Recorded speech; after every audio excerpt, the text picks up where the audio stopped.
നമസ്കാരം. അർജുന് വേണ്ടിയുള്ള തിരച്ചിലിൽ അവസാനം നിർണായക പുരോഗതി.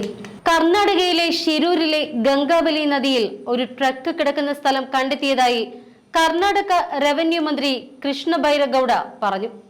എക്സിലെ പോസ്റ്റിലൂടെയാണ് മന്ത്രിയുടെ നിർണായകമായ വെളിപ്പെടുത്തൽ. ബൂം എക്സ്കവേറ്റർ ഉപയോഗിച്ച് ട്രക്ക് ഉടൻ പുറത്തെടുക്കുമെന്നും മന്ത്രി അറിയിച്ചു.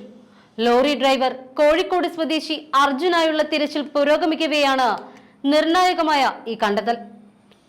ബൂം മണ്ണ് മാന്തി യന്ത്രം ഗംഗാവലി നദിയിലെ മൺകൂനയിലാണ് തിരച്ചിൽ നടത്തുന്നത്. പുഴക്കരയിലെ മണ്ണിന് ഉറപ്പില്ലാത്തതിനാൽ യന്ത്രം നദിയുടെ കൂടുതൽ അടുത്തേക്ക് കൊണ്ടുപോകാനായിട്ടില്ല. അതുകൊണ്ട് കൂടുതൽ ആഴത്തിൽ തിരച്ചിൽ നടത്താൻ കഴിയുന്നില്ല. മണ്ണിടിച്ചിലിൽ കാണാതായ അർജുനായി നടത്തിയ തിരച്ചിലിൽ ലോറിയുടെ ലൊക്കേഷൻ എന്ന് സംശയിക്കുന്ന ചിത്രം നേവി പുറത്തുവിട്ടിരുന്നു. സോണാർ സിഗ്നൽ ദൃശ്യങ്ങളാണ് പുറത്തുവിട്ടത്. കൂടുതൽ വിവരങ്ങൾ കണ്ടെത്താൻ ലോങ് ആം ബൂമർ എക്സ്കവേറ്റർ നദിയിൽ ഡ്രഡ്ജ് ചെയ്യാൻ ഉപയോഗിക്കും. ലോഹത്തിന് സമാനമായ വസ്തു നേരത്തെ തന്നെ കണ്ടെത്തിയിരുന്നു. ബൂം എക്സ്കവേറ്റർ ഉപയോഗിച്ചുള്ള തിരച്ചിലിനിടെയാണ് കണ്ടെത്തിയത്. ഇത് അർജുന്റെ ലോറിയാണ് എന്ന സംശയത്തിലാണ് രക്ഷാപ്രവർത്തകർ. ഉന്നത ഉദ്യോഗസ്ഥർ അല്പസമയത്തിനകം തന്നെ അപകട സ്ഥലത്തേക്ക് എത്തും. വെള്ളത്തിനടിയിലുള്ള വസ്തുക്കളെ കണ്ടെത്തുന്നതിനും അവയുടെ സഞ്ചാര ദിശ, വേഗം തുടങ്ങിയവ മനസ്സിലാക്കുന്നതിനും ഉപയോഗിക്കുന്ന ശബ്ദ ശാസ്ത്ര സംവിധാനമാണ് സോണാർ. ഇന്നലെ പുഴയിൽ നിന്ന് സ്ത്രീയുടെ മൃതദേഹം കണ്ടെത്തി. കുന്നിടിഞ്ഞ് പുഴയിലേക്ക് വീണ് കരയിലേക്ക് വെള്ളം ഇരച്ചു കയറിയപ്പോൾ കാണാതായ സന്നി ഹനുമന്ത ഗൌഡയുടെ മൃതദേഹമാണ് 4 കിലോമീറ്റർ അകലെ മഞ്ചിഗുണി ഗ്രാമത്തിൽ നിന്നും ലഭിച്ചത്. സന്നി മണ്ണിനടിയിലായി എന്ന് കരുതിയിരിക്കെയാണ് മൃതദേഹം പുഴയിൽ കണ്ടെത്തിയത്. 16 രാവിലെ 8:30 ഷിരൂരിൽ കുന്നിടിഞ്ഞ് റോഡിലേക്കും ഗംഗാവലി പുഴയിലേക്കുമായി വീണത്. അന്ന് കാണാതായ അർജുനായി ഇതുവരേക്കും കരയിലും പുഴയിലുമായി നടത്തിയ തിരച്ചിലുകൾ ഒന്നും തന്നെ ഫലം കണ്ടില്ല.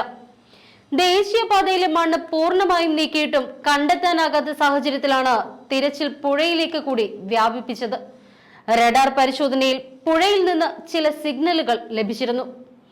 അതേസമയം ലോറി കണ്ടെത്തിയതിന് ഇതുവരെ കൃത്യമായ സ്ഥിരീകരണമില്ല എന്ന് സംഭവ സ്ഥലത്തുള്ള മഞ്ചേശ്വരം MLA AKM അഷ്റഫ് പറഞ്ഞു. എന്നാൽ രക്ഷാപ്രവർത്തകരുടെയും ഉദ്യോഗസ്ഥരുടെയും പ്രതികരണങ്ങളിൽ നിന്ന് പതിവിൽ നിന്ന് വിപരീതമായ ചില ആത്മവിശ്വാസം തനിക്ക് തോന്നിയതായും അഷ്റഫ് പ്രതികരിച്ചു. കഴിഞ്ഞ 2 ദിവസങ്ങളിൽ നിന്ന് വ്യത്യസ്തമായി വലിയ തയ്യാറെടുപ്പുകളോടെയാണ് ഇന്ന് തിരച്ചിൽ ആരംഭിച്ചിട്ടുള്ളത്. രാവിലെ കർണാടക ചീഫ് സെക്രട്ടറിയുടെ സാന്നിധ്യത്തിൽ ചേർന്ന യോഗത്തിൽ എന്നെയും പങ്കെടുപ്പിച്ചിരുന്നു. അവരുടെ സംസാരത്തിൽ ആത്മവിശ്വാസമുണ്ടായിരുന്നു. എല്ലാവരും ഒരു സ്ഥലം കേന്ദ്രീകരിച്ചാണ് പരിശോധന നടത്തുന്നത്. ദുരന്തം നടന്നതിന് ശേഷം ഇത്തരത്തിൽ ഇതാദ്യമായിട്ടാണ് എന്നും MLA പറഞ്ഞു. കൂറ്റൻ എക്സ്കവേറ്റർ ഉപയോഗിച്ച് പുഴക്കരയിലെ മണ്ണ് നീക്കി തുടങ്ങിയതോടെയാണ് രക്ഷാപ്രവർത്തനം വേഗത്തിലായത്. 61 അടി താഴ്ചയിൽ വരെ മണ്ണെടുക്കാൻ കഴിയുന്ന യന്ത്രമാണിത്. രാവിലെ എത്തേണ്ടതായിരുന്നുവെങ്കിലും എക്സ്കവേറ്റർ കൊണ്ടുവരുന്ന വാഹനം വഴിയിൽ തകരാറിലായതിനെ തുടർന്നാണ് വൈകിയത്. ഷിരൂരിൽ നിന്ന് 80 കിലോമീറ്റർ അകലെ ഹുബ്ബള്ളി കാർവാർ പാതയിലാണ് എക്സ്കവേറ്റർ കുടുങ്ങിയത്. ഗംഗാവലി പുഴയിൽ ചെറു ബോട്ടുകൾ ഉപയോഗിച്ച് ഇപ്പോഴും തിരച്ചിൽ തുടരുകയാണ്.